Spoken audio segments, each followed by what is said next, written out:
You're the dummy that don't believe in science. All your projects always be denying. Salve, salve, rapaziada! Esse é mais um Aumenta Logo, o podcast criativo que nasceu para falar um pouco sobre o universo das pessoas que ficam atrás do computador o dia inteiro, pensando em como deixar o seu dia a dia mais pensante, digamos assim. E hoje a gente tem um assunto bem interessante para falar, um assunto que deixou todo mundo aqui, eu acho, aflito antes de vir para essa conversa. Não é verdade, rapaziada? Eu estou com os meus parceiros aqui de sempre, o Ricardo, o Marcos, o Chico. Eu queria que vocês dessem um salve para a rapaziada, galera. E aí, boa noite. E aí? Buenas!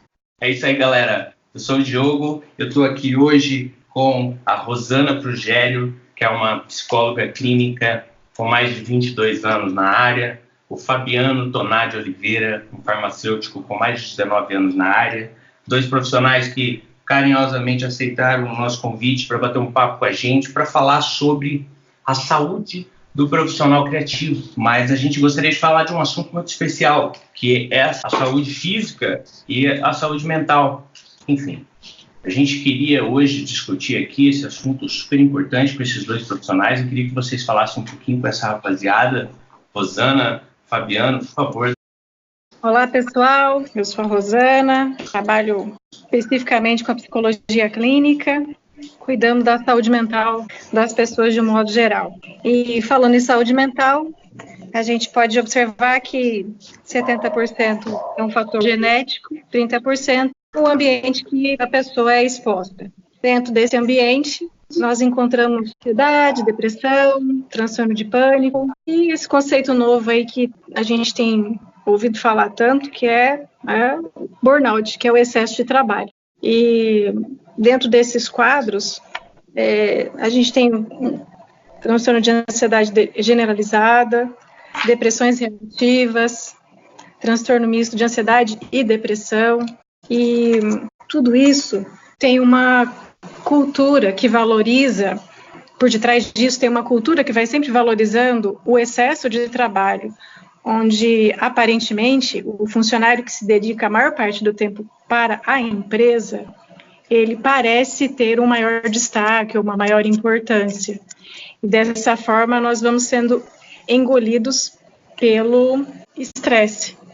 E vamos ficando doentes, e não nos percebemos dessa forma. E aí o nosso corpo vai pedindo socorro, o nosso aparelho psíquico vai pedindo socorro de alguma forma. E aí vamos para as doenças físicas e para as doenças mentais. Também observo que nesses últimos anos tem aumentado medicações, porque de acordo com essa exigência do mercado de trabalho, as pessoas adoeceram muito mais, e existe uma necessidade de se trabalhar em parceria com a psiquiatria, e por isso, então, o Fabiano está aqui para falar um pouquinho do uso da medicação na farmacologia, como tem sido o uso dos psicotrópicos. Prazer estar aqui com vocês, falando um pouquinho sobre medicamento na saúde mental, falando um pouquinho sobre automedicação também. Hoje, 95% das pessoas se automedicam, e dividir um pouco da minha experiência de 19 anos no ramo farmacêutico, 19 anos atendendo as pessoas, dividindo um pouquinho do que eu já pude orientar as pessoas, trocando essa experiência com vocês, trocando essa experiência aqui com a Rosana, com cada um de vocês aqui nessa noite. Muito bom, muito legal estar aqui.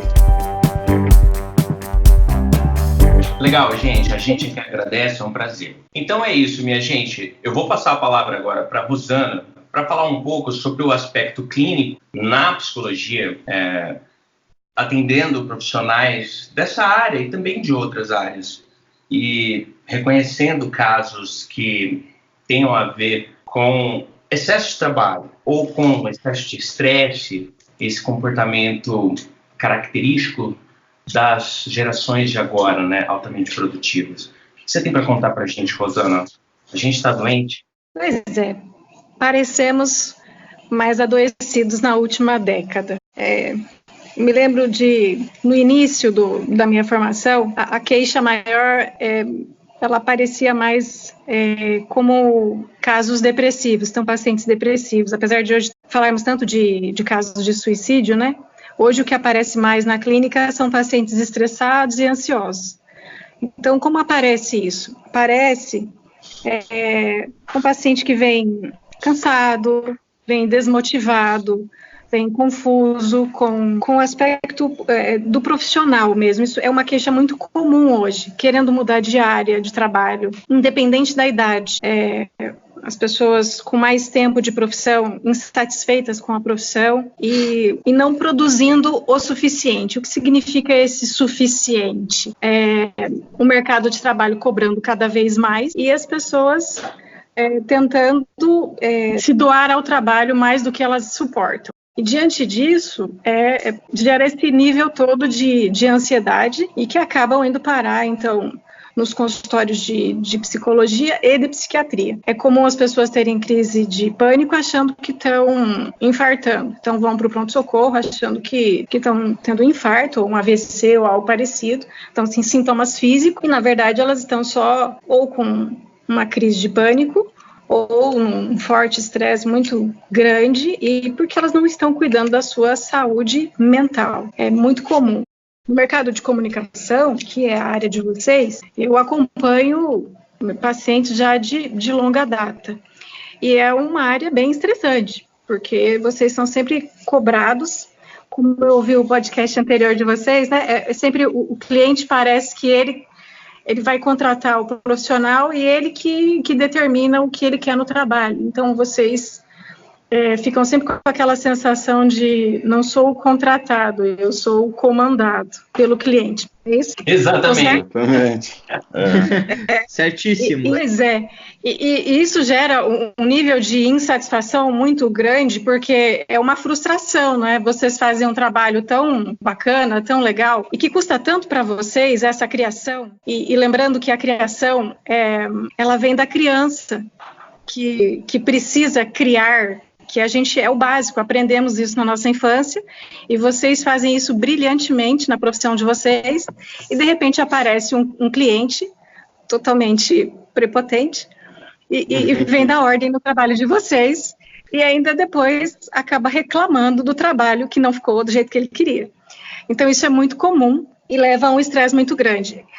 Do outro lado, nós temos também as empresas grandes cobrando sempre números. E nesses números, os profissionais acabam se transformando em números também. Então, eu imagino que trabalhar na área de vocês é bem difícil, né? Cada profissão tem suas dores e seus amores, mas por isso vamos adoecendo. Porque tem uma cobrança muito grande no mercado. Bom, eu quero só fazer uma consideração depois de tudo que você disse. O Diogo me conhece há bastante tempo e eu entrei no mercado da propaganda em 2010 e 2 anos depois eu estava doente. Trabalhando comigo, né? Na época. Eu acho que foi Marcos. Foi naquela época. Na verdade, hoje em dia eu entendo de maneira mais clara tudo que acontece ao meu redor, mas como eu era mais novo e estava entrando num negócio que eu não fazia ideia de como funcionava, principalmente por não ter terminado ainda a faculdade, nenhuma experiência na área, o primeiro emprego realmente foi bastante diferente de tudo que eu já tinha vivido. E aí eu me descobri com síndrome do pânico, venho me tratando desde então e é constante.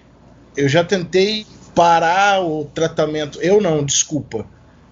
o profissional que me acompanha, nós tentamos por 2 vezes interromper o tratamento, por já estar num nível melhor de percepção de tudo que está acontecendo e tal, mas é retirar a medicação, 6 meses depois, estou eu de novo com os mesmos problemas, assim. É bastante difícil. O ambiente de trabalho não ajuda muito, não é? Exatamente. Você tenta modificar, mas o ambiente não contribui. Exatamente. Até não tem nem como, assim, isso é uma luta constante. A máquina vem realmente para moer todo mundo.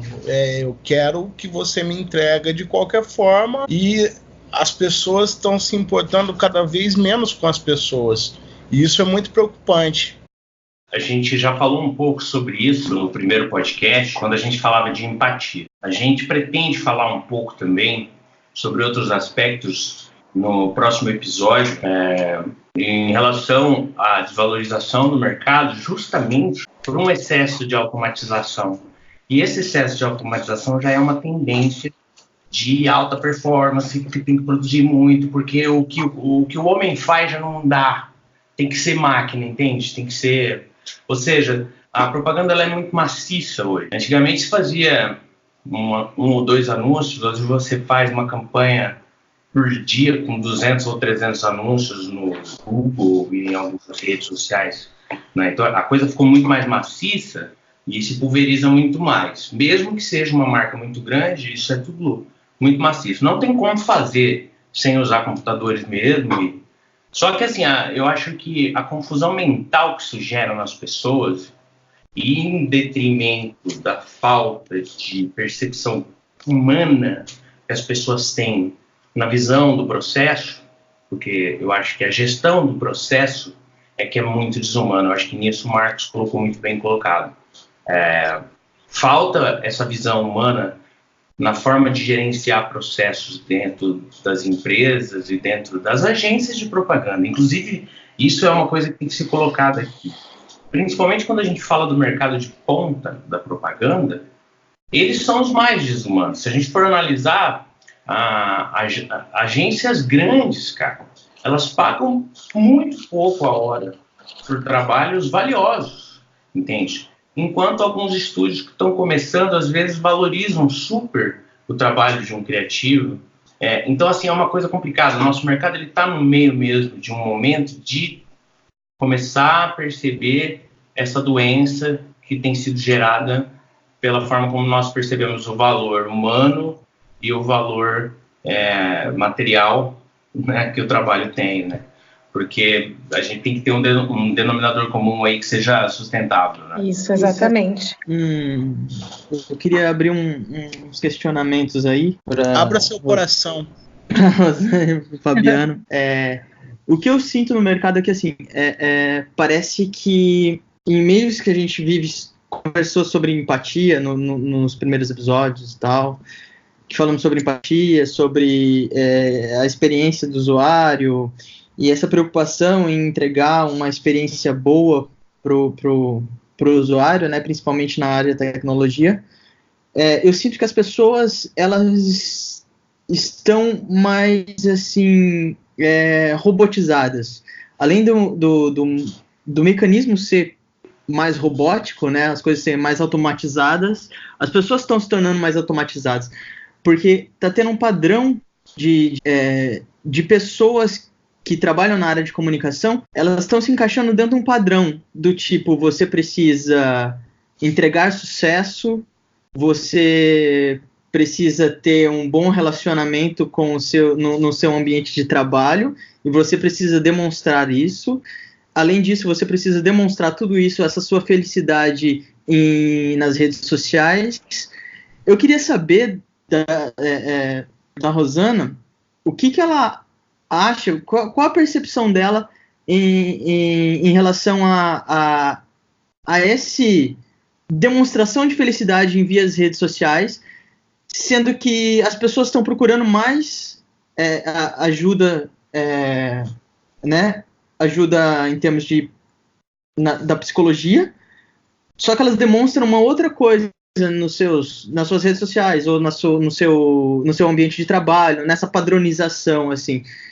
Se as pessoas estão mais felizes, se elas estão tão bem, por que esse aumento de doenças depressivas, ansiedade, etc? Então quer dizer que existe uma falsa, um visual aí, uma camada que as pessoas não estão discutindo.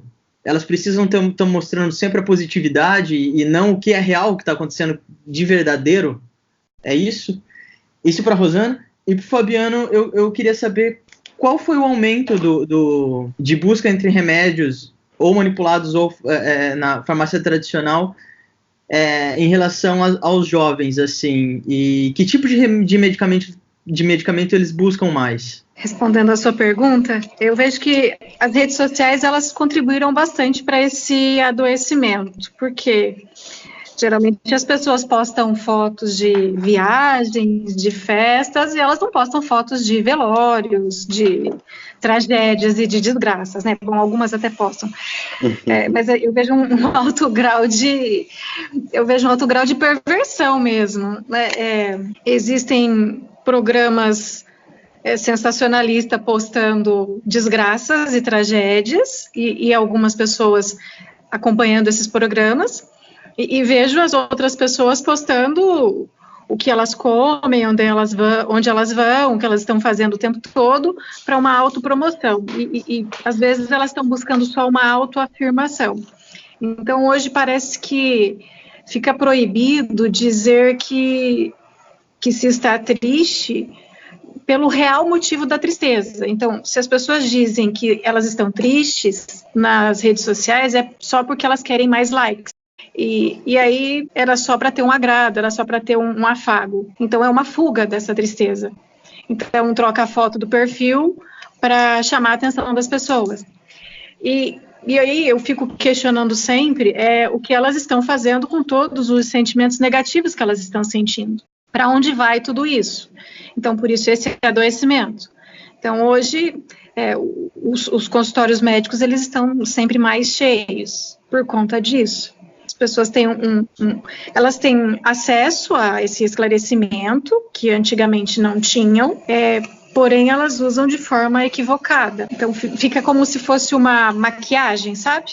Então usam as redes sociais como uma maquiagem. Eu vou mostrar aqui só o externo porque o meu interno está destruído. E cuidam pouco, não é? E acho que o Fabiano pode responder essa parte da medicação. Isso aí já não é pesquisa, isso já é provado. Em toda farmácia hoje, pelo menos 30% do que se vende em farmácia hoje das convencionais são medicamentos psicotrópicos, tá? De receituário que nós consideramos aí de uso controlado. Receitas brancas, receitas azuis.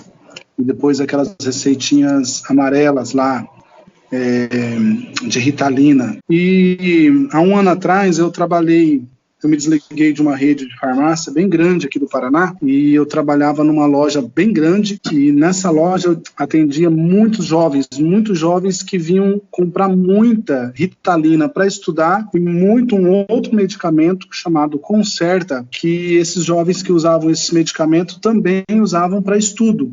Faziam medicina, estudavam direito, jovens assim de 30 e poucos anos, pessoas jovens da área de vocês que trabalhavam muito, pessoas que estavam estudando para concurso, tudo para estimular o cérebro, indicado por profissionais de saúde, indicado por psiquiatra, indicado por outros profissionais, para poderem estudar, para aumentar a performance de estudo, para aumentar a performance, porque esse tipo de produtos aumentar a performance de trabalho, esses produtos já são indicados nos Estados Unidos há muitos anos.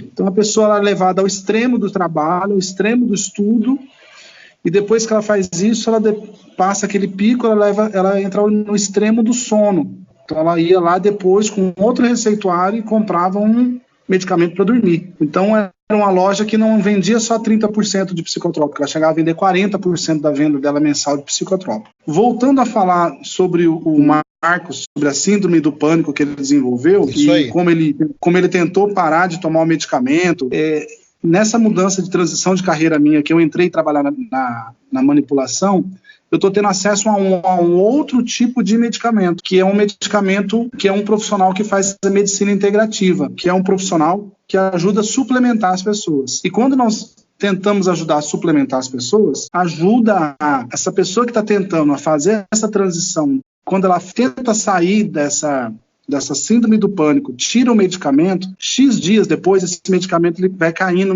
a meia vida dele, vai saindo do sangue, entre aspas, popularmente dizendo, e é onde você se sente muito mal. E se você fizer toda essa transição, acompanhado do profissional, acompanhado da tua psicólogo, e você fazendo a sua terapia, fazendo uma suplementação de um produto depois para ajudar você não ficar totalmente sem uma química e trocando por uma vitamina, trocando por um produto, um fitoterápico para te ajudar, é uma tendência que te ajude a sair da química trocando por um produto natural. Não é a garantia 100%, mas é uma tendência para ajudar essa geração de vocês a trocar a química por produtos naturais. Exatamente. Fabiano, uma coisa que eu descobri depois de muito tempo batendo cabeça, que o meu problema não era ansiedade, mas eu tomei remédio para ansiedade a vida inteira. E depois eu descobri que a coisa era muito mais difícil do que a gente geralmente pensa, né?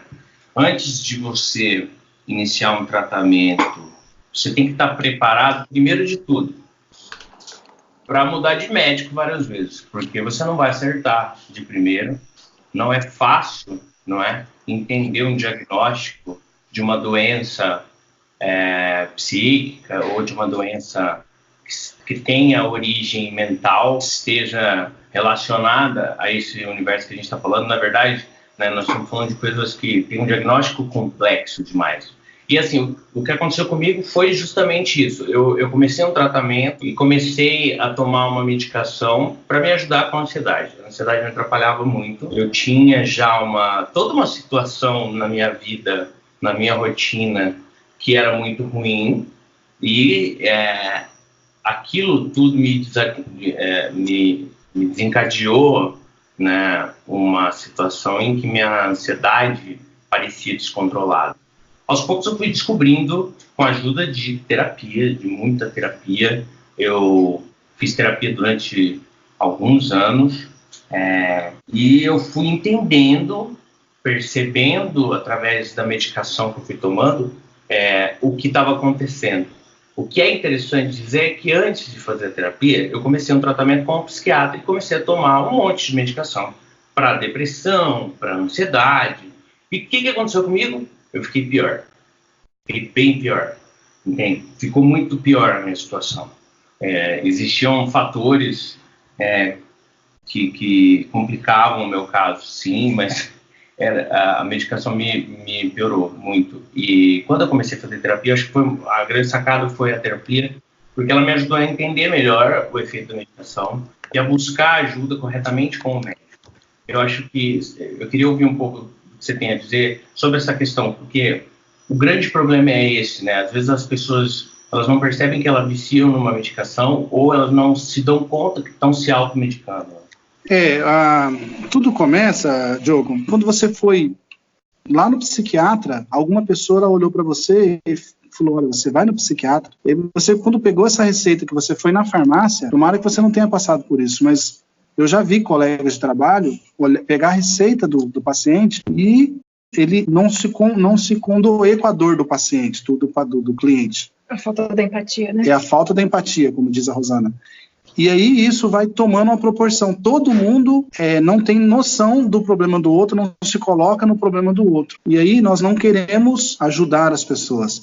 Você está tomando tal medicamento, nós só vamos usando termos pejorativos e prejudicando as pessoas. E você só foi ter força para trocar de profissional, buscar solução no segundo ou no terceiro profissional, usou um produto. É claro que o primeiro produto não foi legal. De repente, o teu excesso de ansiedade não era a baixa de serotonina, não era o recaptador de serotonina, era às vezes uma bipolaridade, ou um excesso de sono, ou falta de sono, e assim vai, entre várias vertentes, até achar a situação correta. E tem outro detalhe também, tem questões econômicas, tem pessoas que ela acha que o médico tem que acertar a primeira vez, tem pessoas que acham que o medicamento infelizmente tem medicamentos que são caros, tem medicamentos que você acha que com R$30, R$40 se acerta. Então tem N vertentes, mas o mais importante é isso, é a empatia, é as pessoas entenderem o texto da maneira correta, não julgarem, nós não podemos julgar em nenhuma situação. Se nós julgássemos, se nós parássemos de julgar o nosso país, acho que seria bem melhor em todas as áreas. Tem também uma coisa que eu observo que é o rotular o paciente, né? Você rotula o paciente e aí você para de ouvi-lo também. Profissionais da saúde, acabam fazendo isso, que é você ir a um psiquiatra e ele te dá aquele diagnóstico e ele para de te ouvir. Então, ele te dá aquela medicação e você tem que se ajustar à medicação. E muitas vezes o diagnóstico está equivocado, aquele momento da sua vida está mais difícil, você não se adaptou àquela medicação. E existe uma gama muito grande de medicação hoje que pode ser ajustada e também o profissional da área da saúde, ele pode se equivocar e ele pode não ter essa empatia com o paciente, tanto o psiquiatra quanto o psicólogo, e cabe ao paciente descobrir. Na verdade, deveria ser o inverso, né? O profissional é que deveria ter essa sensibilidade de compreender que esse caso não é para mim, eu não estou entendendo, não estou ouvindo direito esse paciente, e fazer um diagnóstico errado. De repente, você tratou uma ansiedade durante muito tempo, e o seu caso era um caso de depressão. É muito comum o paciente apresentar um quadro de ansiedade e por detrás dele ter um quadro de depressão. Você tem que dar um diagnóstico para um paciente de que, de repente, ele vai ter que tomar remédio para o resto da vida. Isso é desconfortável. Como faz esse manejo? Então, isso é da nossa responsabilidade. Porém, nem sempre conduzimos da melhor forma.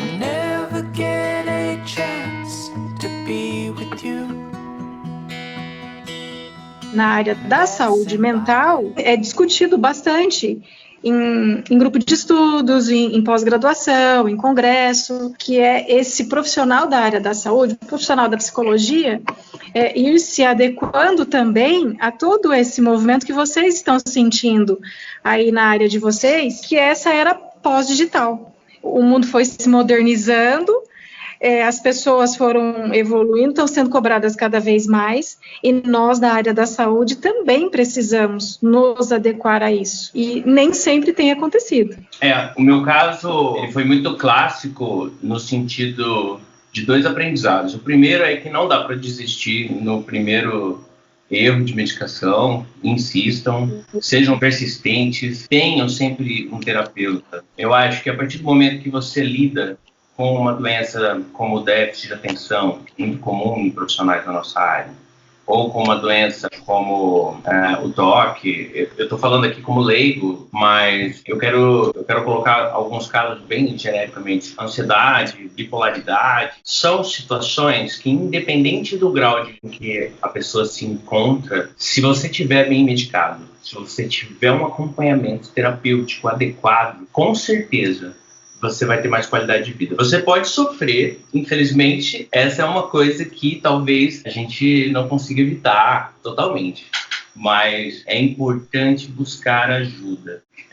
Eu já estou nessa área há mais de 15 anos, eu posso citar muitas pessoas que eu passei pela minha vida aqui de memória, aqui, não vou falar nomes de ninguém, porque são todas pessoas queridas, mas pessoas que, nossa, tiveram muitos problemas. Por causa de ansiedade, por causa de síndrome do pânico, por causa de uma insegurança, muitas vezes excessiva, por não estar bem. Tudo aquilo que nós já falamos no primeiro episódio, né, da insegurança que a gente vive sempre, né, de o ser criativo, que a Rosana falou, né, que é um pouco criança e que se sente meio fora de casa, às vezes, solitário, né. É difícil lidar com um pouco dessa pressão toda e também ter que ser criativo, ter que ser diferente todo dia, buscar coisas novas. Ou seja, a gente não pode entrar num ciclo negativo, porque isso destrói a nossa produtividade, afeta a qualidade do nosso trabalho. That's symbolic in so many ways. Marcos, você já foi para o hospital, né, achando que ia ter um infarto, né? Algumas vezes, inclusive. Exatamente. Eu estava trabalhando.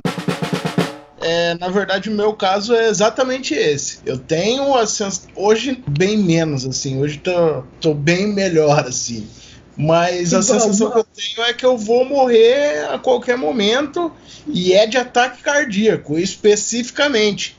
Eu não me preocupo com pulmão, com AVC, não é nada, é ataque cardíaco. Fígado não tem problema, né, cara? Não, fígado tá ótimo. Inclusive tô bebendo. Mas assim, o que eu sinto, depois de tudo que vocês falaram também, as pessoas não procurarem tratamento, para mim, o medo impede que as pessoas procurem o tratamento, assim. Mas eu não tô falando medo de ir ao médico. É o medo da imagem que você vai passar para sua família, para os seus amigos, porque realmente, como já foi falado aqui, parece que quando você fala que vai no psiquiatra, as pessoas te olham como: nossa, mas por que você não tá no manicômio? E tipo, não é assim, sabe? É preciso que as pessoas entendam que esse dia a dia que a gente vive atualmente, essa cobrança exacerbada por resultados, todas as pessoas têm, isso faz com que a gente adoeça. Vocês têm ideia de qual é a porcentagem da população que sofre com doenças psíquicas? Aproximadamente uns 40% da população. É um número grande. Tem um preconceito ainda que é muito grande, né? As pessoas têm essa ideia de se você vai no psicólogo, porque eu vou pagar para conversar, não é? Você foi lá para conversar resolve. Foi no psiquiatra, então você é louco. Segundo a Organização Mundial de Saúde, em torno de 20% da população do Brasil tem depressão. Vivemos hoje um surto de depressão e ansiedade no Brasil. É que, na verdade, a gente vive num sistema que adoece pessoas, é isso? É isso. Caminhamos para algo pior. Por quê? Na busca de resultados, nós esquecemos de cuidar de nós, não é? Então, tem a busca da vaidade, a vaidade do ego, a vaidade física, e a saúde vai ficando de lado, tanto a saúde psíquica quanto a saúde física. E os números, eles não são bons, né? Então, acho que a gente pode pensar também que existe a psicologia para ajudar, existem todos os profissionais da saúde, existem médicos para ajudar, mas existe a parte física também que precisa ser cuidado de outra forma, de atividade física, de movimentar esse corpo, alimentação saudável. Existe o aspecto religioso que também é importante. Então, a gente trabalha com vários pilares da vida que eles ficam de lado por conta sempre desses números que são sempre cobrados dentro das grandes empresas, principalmente. É importante observar que existe uma tendência de contracultura de algumas empresas. Eu não sei até que ponto isso é verdadeiro. Eu confesso que eu acredito nisso como profissional de marketing, como profissional de comunicação, mas eu acho que poucas empresas conseguem de fato fazer isso.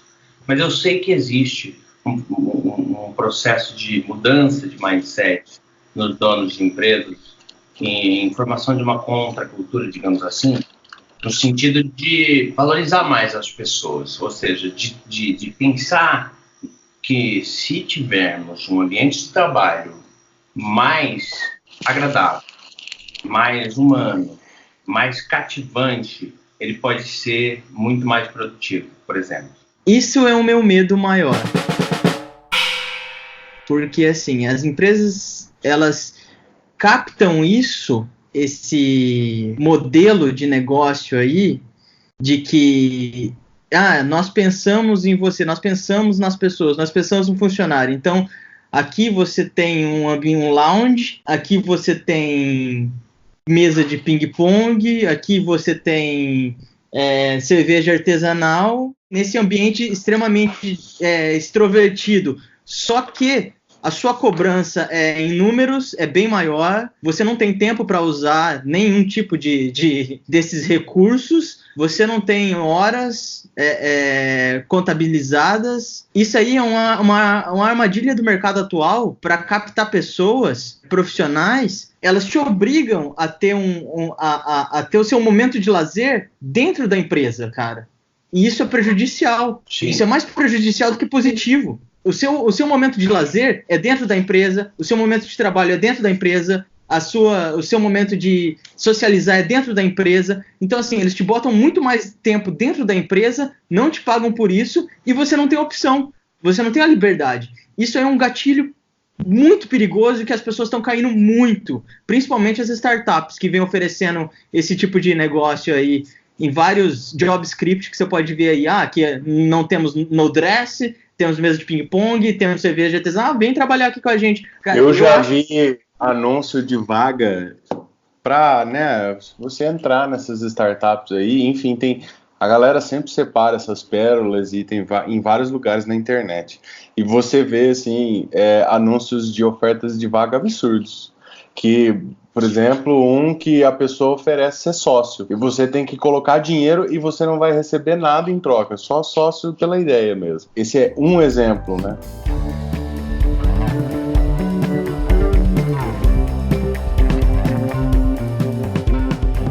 Desculpa te interromper, Chico, mas eu queria me manifestar nesse podcast que até agora eu não falei nada. Por favor. Ok, registrado aqui sua manifestação. Bem na colocado, verdade, Ricardo. eu acho que é super bem colocado. Eu justamente ponderei no início, porque eu tinha certeza que vocês iam ponderar isso, porque vocês são uns pimentinhas. Mas, na verdade, eu acho que vocês estão corretíssimos, cara. Porque assim, qual é o papel da comunicação? Ele é perverso, não é? A gente pode vender uma mentira ou a gente pode vender uma coisa revolucionária que vai salvar vidas, que vai revolucionar um tratamento para uma doença, enfim. A comunicação ela pode ser aplicada para mandar pessoas para uma ação terrorista, enfim, é complicado lidar com isso que nós fazemos.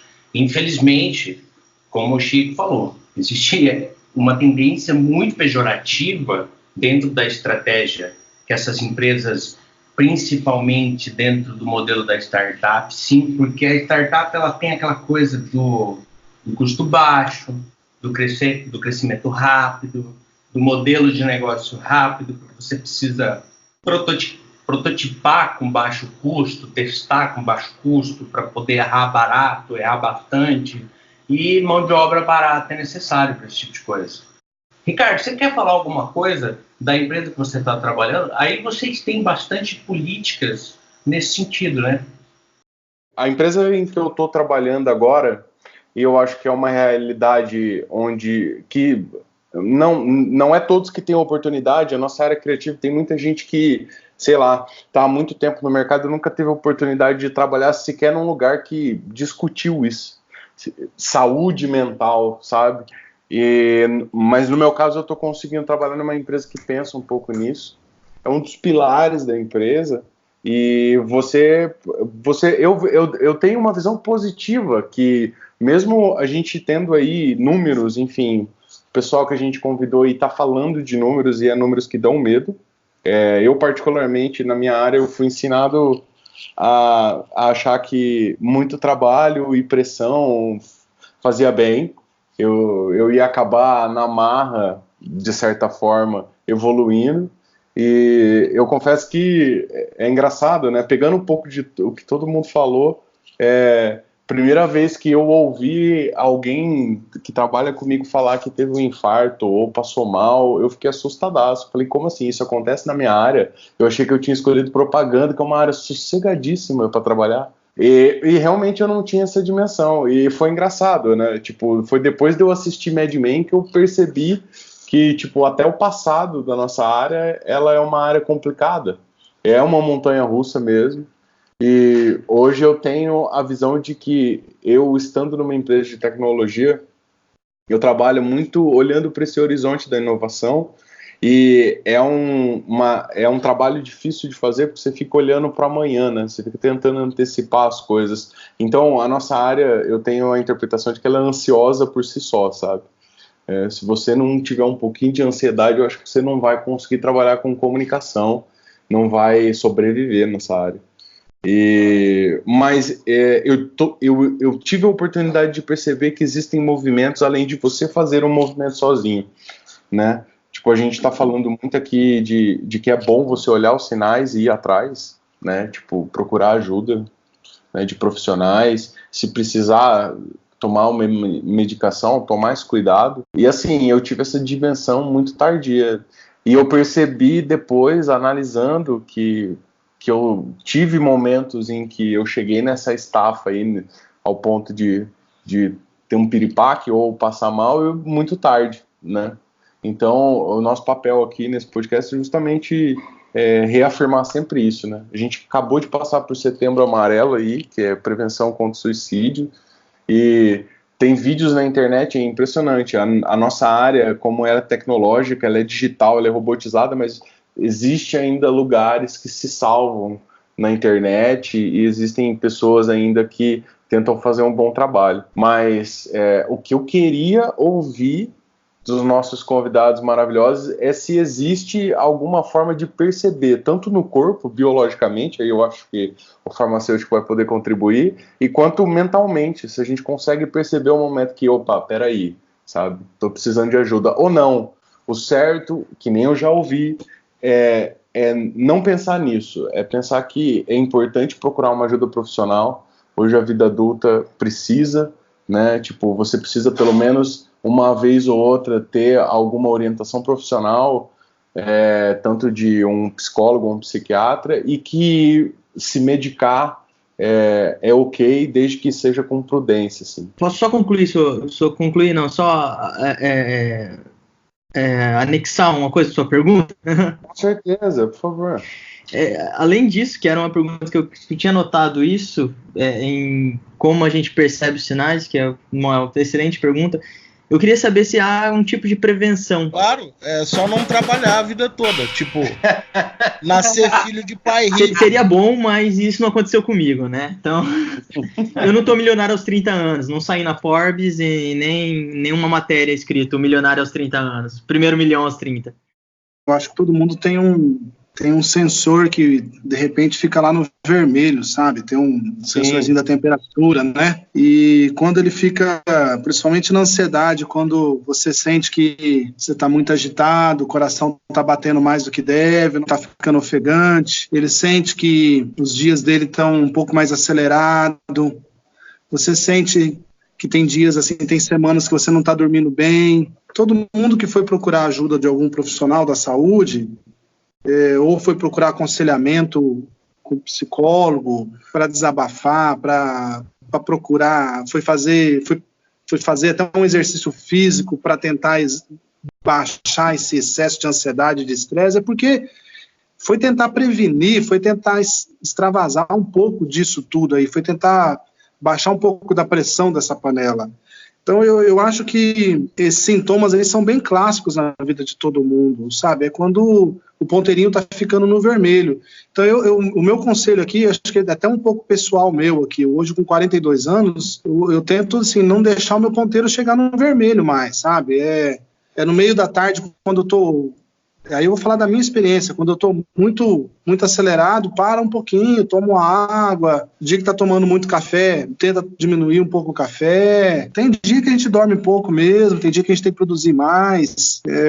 Tem semana que tem que entregar mais e na outra semana tem que tentar entregar um pouco menos. Medicamento, eu não sou contra medicamento, eu gosto de medicamento, eu sou a favor de medicamento, eu sou um profissional do medicamento, mas use de maneira consciente. O que é tarjado tem que procurar a orientação do profissional. O que é com receita médica vai ter que procurar a orientação do profissional médico. Coisas simples que você tem conhecimento como analgésico, use pouco, porque até um antigripal, se você hoje tomar um antigripal simples lá, que está lá na frente, lá na farmácia, se você tomar 4 comprimidos daquilo, vai te dar um sono, você não vai conseguir trabalhar, vai prejudicar o teu rendimento. Se você tomar uma superdose de vitamina, você só vai jogar fora o excesso de vitamina C na urina. Se você tomar excesso de vitamina D, que está na moda hoje, vai prejudicar você também. Nada em superdosagem. Tentar respirar um pouco mais fundo, se possível, fazer um pouquinho de exercício, comer um pouco melhor, tentar melhorar os hábitos, viver um pouco melhor do lado da pessoa que está aí com você. É isso aí, amigo. Exatamente. Isso é verdade.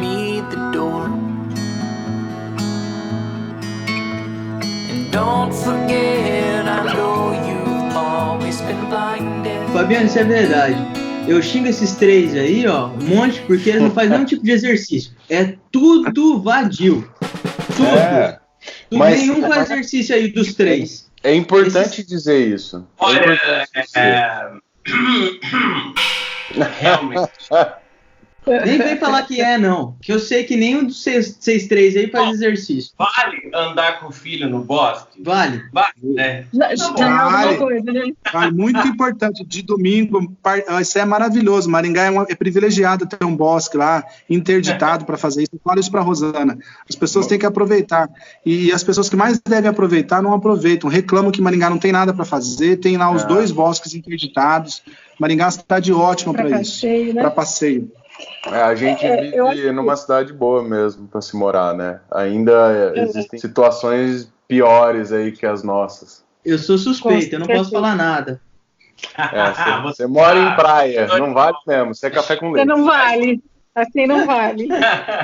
Tem uma coisa que é importante, que assim, eu acho que tudo isso que o Fabiano falou como prevenção, né? Os sintomas, muitas vezes, o que eu vejo no consultório, as pessoas não percebem os sintomas de adoecimento, porque elas ficam tão envolvidas na doença que realmente não percebem, acabam chegando num estágio mais grave. Agora, como prevenir?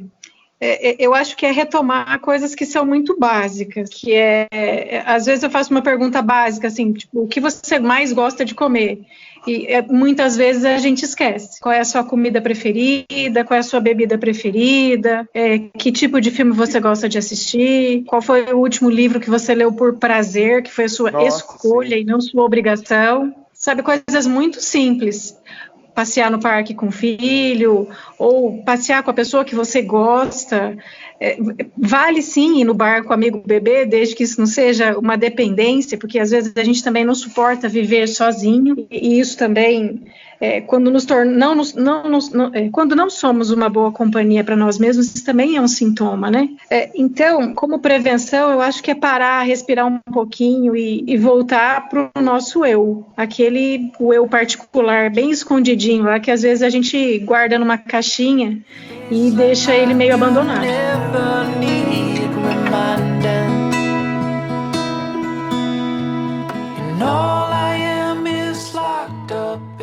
Então é isso aí, galera. Eu queria agradecer publicamente, então, ao Fabiano, à Rosana. Muito obrigado em nome do Aumenta Logo. A gente está muito honrado com a participação de vocês, com a paciência de vocês em atender a gente no meio da correria da semana, da nossa vida estressante, cansativa. Né? Então, gente, muito obrigado. Obrigado a todos que participaram aí, aos amigos de sempre. Valeu. Eu agradeço aqui aos amigos que estão começando a interagir com a gente pela internet, deixando os feedbacks, as críticas. Eu queria agradecer... Temos um espectador aí que está comentando. Pois é, um cara muito querido. Ele é filho do meu ex-professor de guitarra, olha que legal. Nossa. Gente, eu gostaria de agradecer aqui imensamente ao querido Augusto Casella Zago. Amigo, muito obrigado pelo seu comentário na nossa página no Facebook. Todo mundo que quiser conhecer, a página do Coletivo Flip, que compartilha os posts do Aumenta Logo. Pode ser que no futuro, caso esse podcast tenha algum tipo de resultado positivo no capitalismo selvagem, a gente cria uma página para ele também. Mas muito obrigado, Augusto. Grande abraço, meu caro. Posso levantar uma bomba? Pode. Ai, meu Deus, lá vem ele.